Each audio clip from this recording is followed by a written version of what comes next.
Did you ever notice how some conversations feel less like talking and more like sticking your hand into a beehive and wondering why you're getting stung? I didn't walk into that conversation looking for a fight. I walked into it the way you approach a skittish animal. Slow steps, soft voice, hoping not to trigger a panic response. The house was quiet. Too quiet. The kind of quiet that feels like the air is holding its breath, waiting for something to snap. I had waited all evening. Timing, I told myself, was everything. If I picked the wrong moment, it would explode. If I waited too long, nothing would ever get said. That's the paradox I live in. Say nothing and rot. Say something and burn. She came home from work in a decent mood. No slammed doors, no sharp edges in her voice. That felt rare enough to gamble on. I sat on the couch, staring at the same wall for almost an hour, rehearsing lines in my head like an actor who knows the play always ends the same way. Finally, close to 10 at night, I called her name.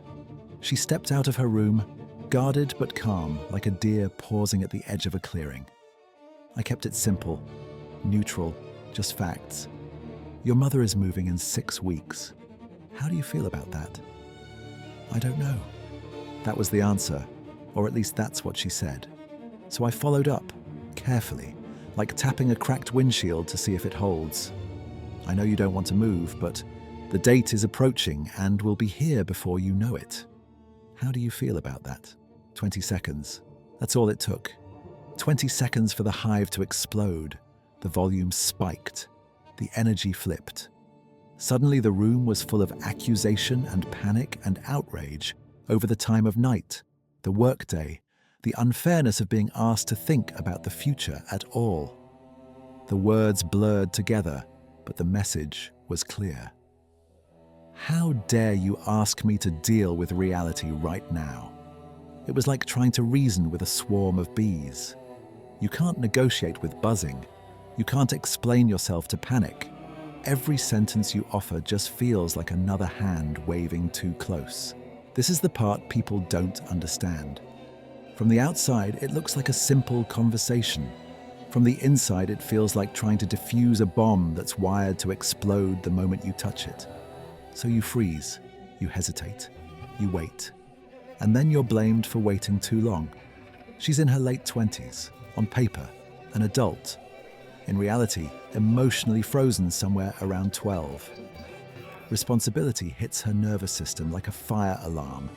Instead of processing it, she shuts down, lashes out, or melts down completely. That's the defense mechanism. If everything becomes unbearable noise, nothing has to be solved. And that's the trap. Life doesn't stop knocking just because you refuse to answer the door. I need to have these conversations so we can move forward. But the moment I try, the conversation self-destructs. That's not a conundrum. A conundrum is a knot you can patiently untangle. This is a catch-22. The solution is locked behind the very behavior that prevents it. It's like being told the only way out of a burning building is through a door that bursts into flames the moment you touch the handle. I've spent years walking on eggshells, adjusting my tone, my timing, my words, like I'm trying to land a plane on a runway that keeps shifting. I wait for calm. I wait for the right mood. I wait for signals that it might be safe. But the calm is an illusion. It's just the pause between storms. And hovering over all of it is her mother, the architect of this environment. Chaos is the water she swims in. Conflict is oxygen. Emotional volatility isn't a bug, it's the operating system.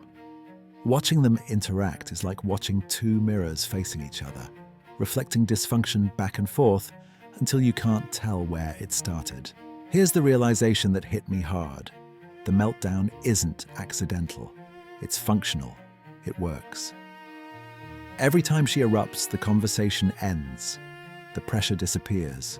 The future gets postponed. And unconsciously, that teaches her nervous system the same lesson over and over again. Panic equals escape. Once you see that, you can't unsee it. The climax wasn't yelling.